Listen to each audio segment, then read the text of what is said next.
Welcome to a special episode of Something to Say podcast, a unique platform that amplifies the voices of individuals from various backgrounds sharing their passions. I'm your host, Greg DeShields, and I'm pleased to bring you another bonus episode of Something to Say. Thank you for joining us today, and we welcome Rachel Covello, an LGBTQ plus content creator and travel blogger, and probably one of the nicest people that I know. Rachel is an influential figure in the LGBTQ plus community and has passion for building bridges across divides with empathy. She has extensive experience in sales, marketing, nonprofit leadership, PR, event planning, and all things creative. As the publisher of Outcoast.com, she is a skilled LGBTQ content creator and travel blogger. Her work focuses on highlighting inclusive destination and businesses from coast to coast. Rachel also plays a pivotal role in the LGBTQ plus tourism marketing and diversity, equity, and inclusion consulting, advising businesses and leaders across various industries. She was instrumental in organizing Florida's first LGBTQ plus tourism convention, the Florida Outcoast Convention, fondly known as FLOC, and we'll talk more about that today as well, fostering inclusive tourism strategies in the Sunshine State. Her contributions have been widely recognized, earning her accolades such as the 2024 Business of Pride Corporate Honoree for the Tampa Bay Business Journal, the 2024 Business Grand Marshal for Tampa Pride, the 2023 Most Remarkable Person of the Year by Watermark Publishing, congrats, and the 2021 Business of Pride Honoree by the Tampa Bay Business Journal. Outside of her professional realm, Rachel resides in St. Pete with her wife and three dogs, enjoying RV travel, and is actively involved in stand up comedy and photography. We really need to talk more about that whole stand up comedy thing. So, Rachel, thank you so much for joining us on Something to Thank Say. you. So, for the record, we have 25 minutes, and that is without any doubt not enough time for us to interview you and talk about the things that we'd love to cover. But we're really going to stick to the script, and I really want to thank you for your valuable contribution, the time that you are making available to us, and what you do each day for the LGBTQ plus community. I appreciate it. Thanks so much for having me. So we know that you are without any doubt an incredible force in the tourism industry and well, without any doubt, I think also we'd say in the LGBTQ plus community. And there are a variety of different initiatives that you are involved with. But what about you? And I thought what we would do is spend some time with a few get to know you questions, typically what we use here on Something to Say, to share with our audiences a little bit more about you as an individual. So we want to make sure we give them a great perspective of you. So if you're comfortable, I'll start with about three icebreaker questions, and then from there, we'll start to dive a little bit deeper. So are you ready? I have no choice. Let's do it. All right, so here's your first question. If you could have dinner with any historical figure, who would that be and why? There's so many, but I would probably say Walt Disney. I first of all, my background is animation. I have a degree in animation. I love all things creative. So to get behind the brain of somebody who created, I think, one of the most iconic marketing brands of our time, and was so involved with animation and anything creative, I think it would be fascinating to talk to him. Well, that is such an incredibly appropriate Florida response. So thank I you know for it is. All right, so here's another get to know you question. Do you love your future or your past more? You're just full of difficult questions, Greg.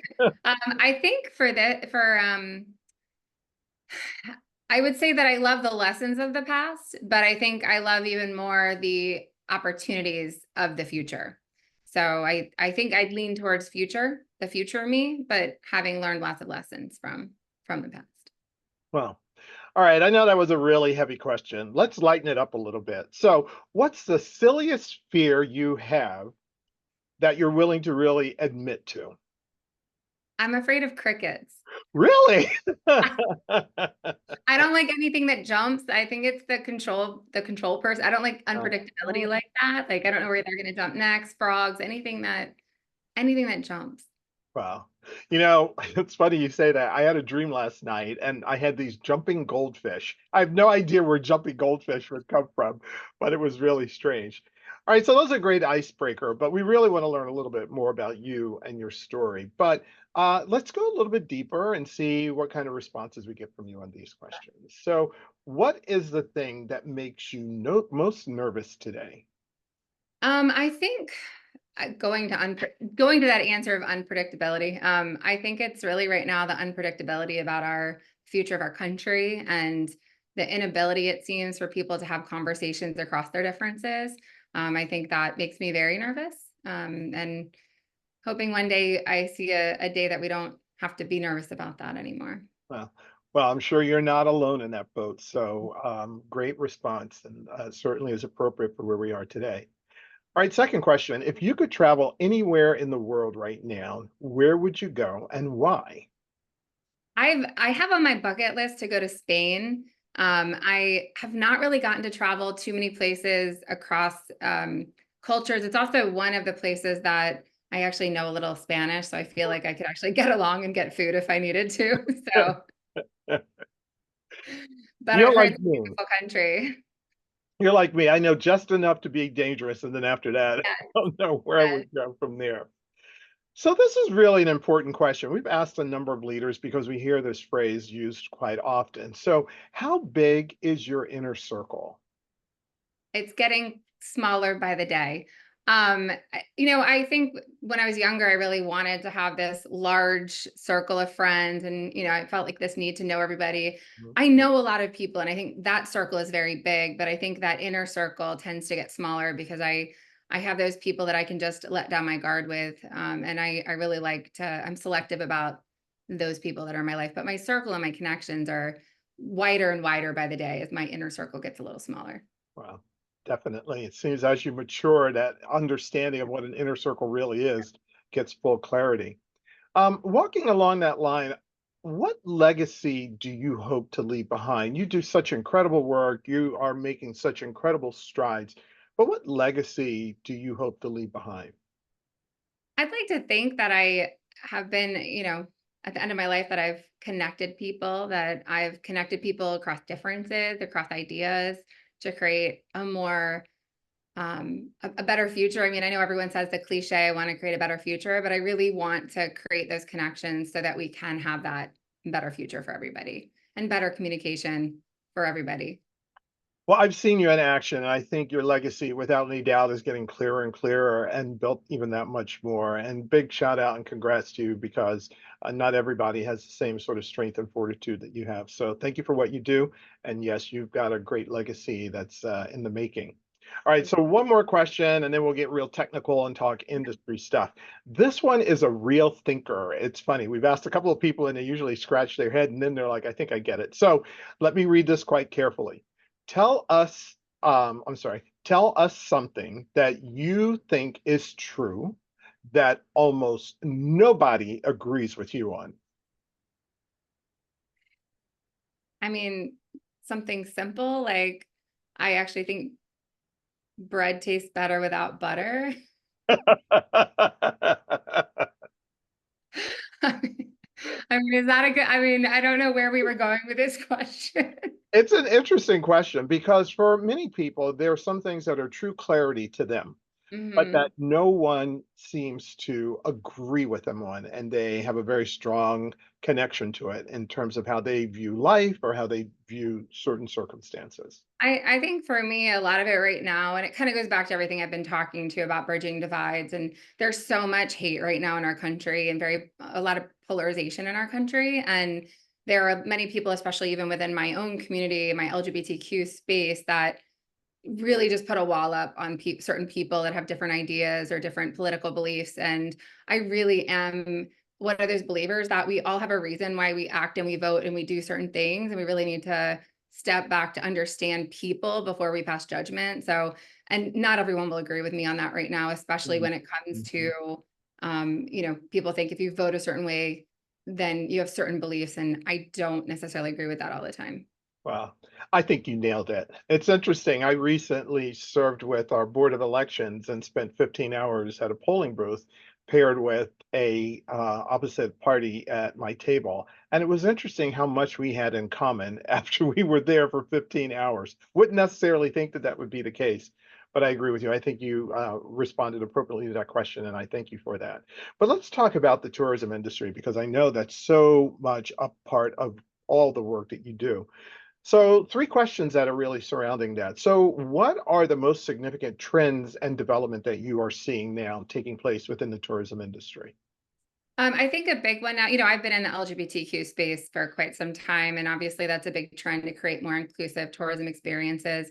But I think right now what's trending even more is accessibility, making sure that destinations and hotels and flights are all welcoming more to people who have accessibility needs, both visible and invisible disabilities. I think that's a big trend.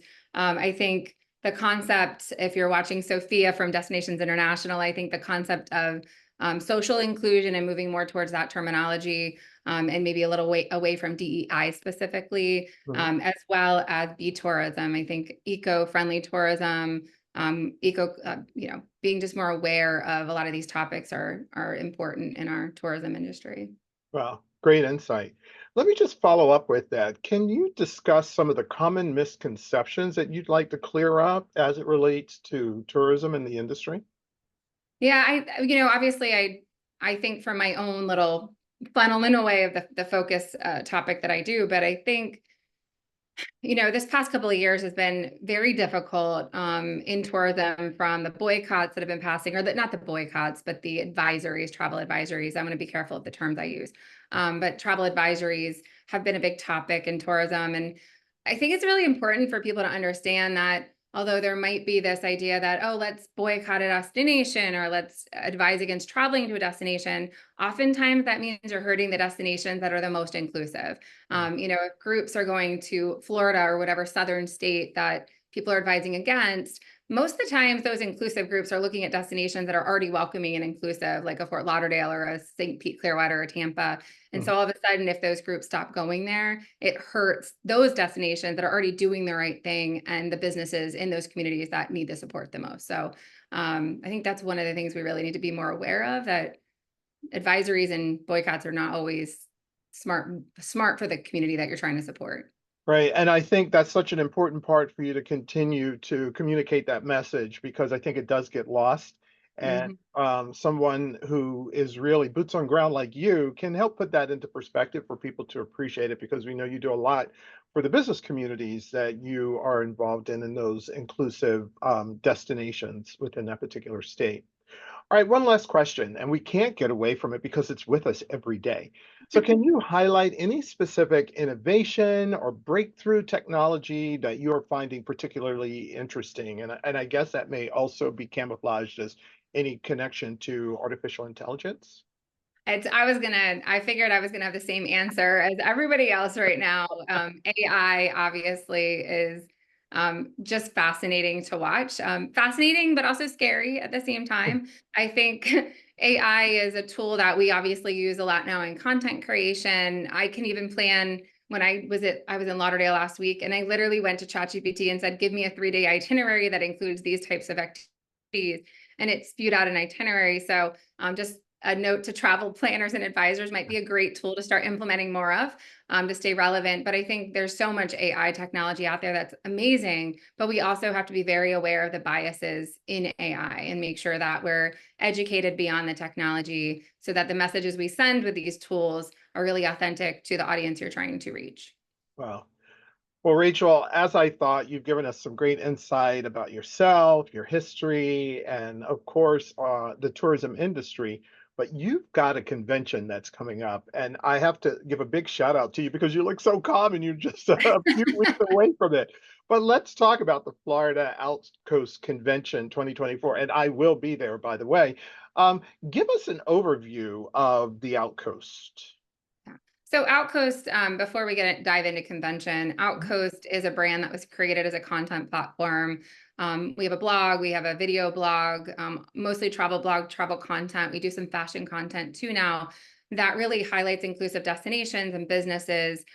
We used to be just Florida. We've recently expanded our content to beyond Florida, but really trying to work with companies that want to put their brands and their destinations and businesses in front of our LGBTQ consumer. So Outcoast is like the consumer facing side. Mm. Um, that's what Outcoast is itself. Flock, the Florida Outcoast Convention, is the convention side of that. So it's really more the B2B side of what we do. And the Florida Outcoast Convention is really designed as a place where tourism leaders, LGBTQ organization leaders can get together all together in one destination or in one meeting space to learn from one another, learn topics that we are going to be talking about at the convention, from how to create more inclusive spaces to how do we make sure that transgender travelers are welcome?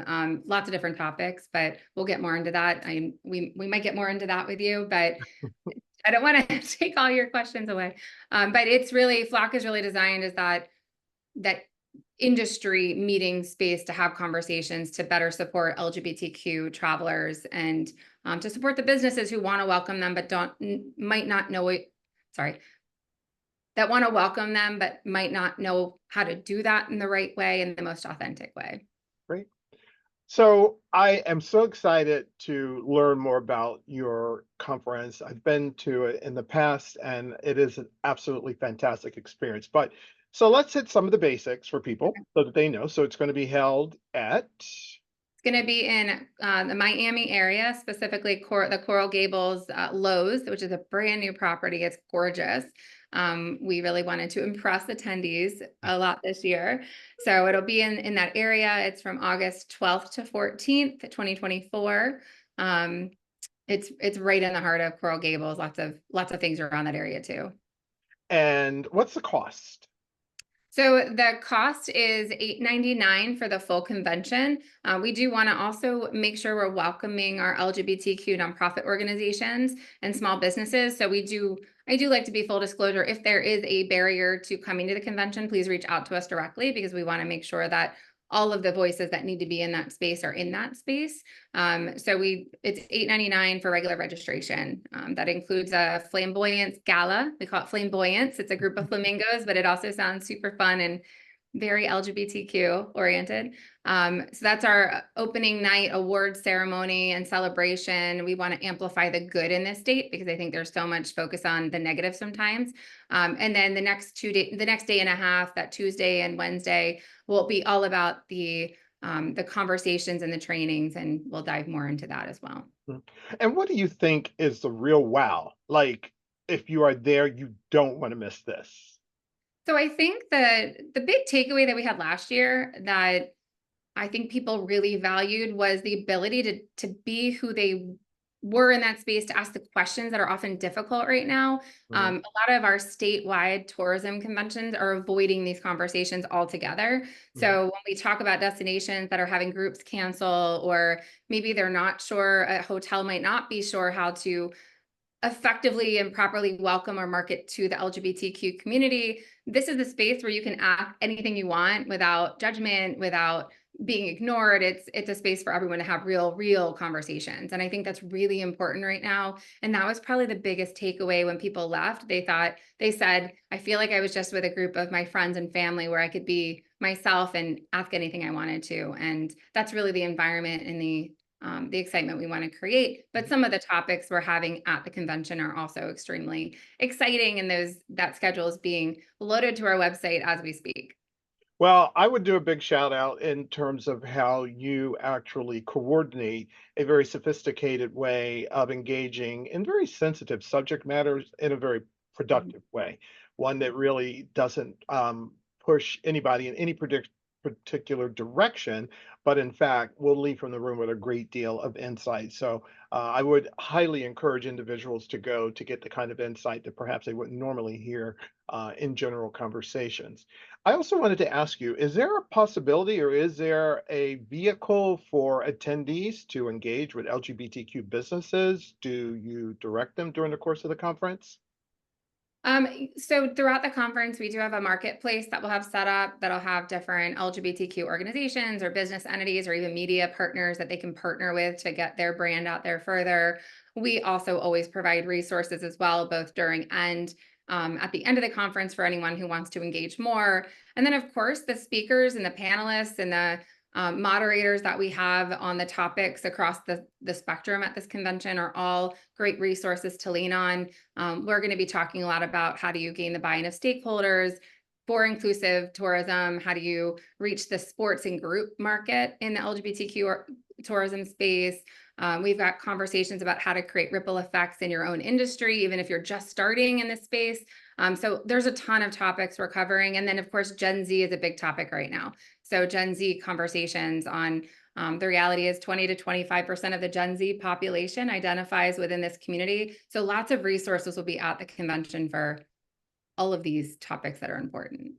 So I want to do a big shout out. I can't remember the name of the vendor, but he was doing a T-shirt that was logoed Flock. Yes. And when I went over to his booth, he said, "This is going to be your most comfortable T-shirt when you buy it and a year from now." It is my favorite T-shirt that I wear when I lounge around the house. They're amazing. So that's Augie with Comply. I'll give him a shout out. Augie, he will not physically be there this year. His business is taking off himself. He does a lot in the LGBTQ space. But we do have our hats are really famous. I have one. Let me see if it'll show up on the screen. But our hats are really famous. So Cool. we actually will have those there and we'll have shirts there, but they are very comfortable shirts. I will agree.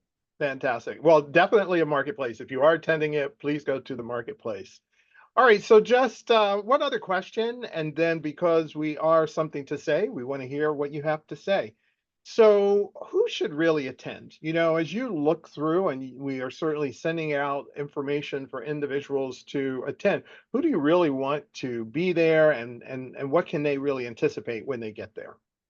So the key people we want in that room, any tourism leader. So we talk about destination marketing organizations. If you're a marketing person, a salesperson, or just need to know more about this community as it relates to tourism, be there. It's great for C-level, but it's also great for people at any level within that industry. Hotel representatives, again, sales, marketing, anyone in between, even the housekeeping leadership on how to create more inclusive spaces for guests. Those topics are all important at our convention. Attractions, boutique hotels, LGBTQ events, organizers, nonprofit organizations that do pride events, anything that touches tourism in Florida or even beyond. Those in the southern states may have some of the same challenges or questions that people in Florida have. We encourage you to come and learn and be a part of this conversation. Wow. Well, I wish you all the best. I look forward to having an opportunity to see it unfold in front of my eyes. The Florida Outcoast Convention 2024. You must be there. I So, as appreciate I it. indicated, and as we draw our interview to a wrap, we are known as Something to Say. And to that degree, we close each one of our podcasts asking those who are being interviewed, "What do you have to say?" So, Rachel, we turn the microphone to you. What do you have to say? My wife would say I have to say a lot, but we'll keep it short here. I would say listen with the intention of understanding so that we can all come together and really create a better future for everyone, especially the next generation. Wow. Rachel, thank you so much for sharing your passion, your insight, all the information about your upcoming convention. Your words will truly be quite informative, and we hope and motivate individuals to purchase their registration. So, thank you so much for being with us today. So, that's a wrap for this episode of Something to Say. Stay tuned for more inspiring conversations with voices of individuals from diverse backgrounds sharing your passion. So, until next time, this has been Greg DeShields signing off.